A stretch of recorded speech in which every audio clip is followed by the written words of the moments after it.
They came out in their hundreds, mostly Israeli Jews of Ethiopian origin. Angry at what they say was police brutality against a black Israeli soldier. Medics say more than a dozen people were hurt when scuffles broke out with the police. We are demonstrating against the police brutality.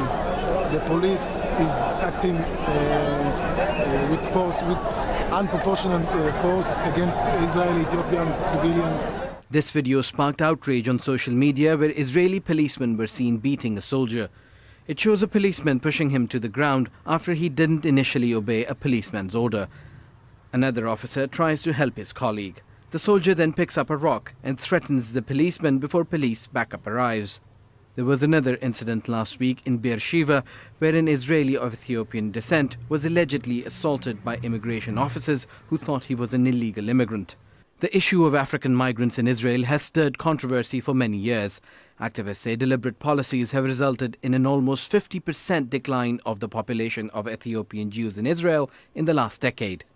In 2010, WikiLeaks published a classified cable from Tel Aviv saying that 65% of Israeli households of Ethiopian origin relied on welfare to survive.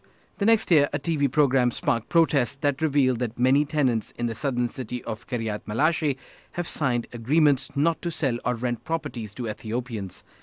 In 2013, the Israeli government admitted to injecting Ethiopian women with birth control treatment without their knowledge. Figures released earlier this year suggest that out of nearly 18,000 asylum seekers, mostly from African countries, just 45 were granted refugee status in Israel. Protesters in Jerusalem are demanding an end to racism against black Israelis.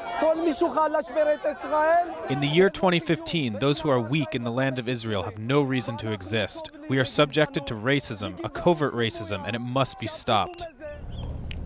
The Israeli government provides aid to some refugee groups, but they still struggle to integrate into society.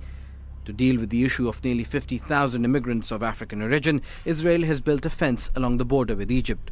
It's also built large detention centers to house those seeking refuge without the required paperwork. The Jerusalem protests might be over for now, but unless race relations are improved, that anger is likely to continue to boil over.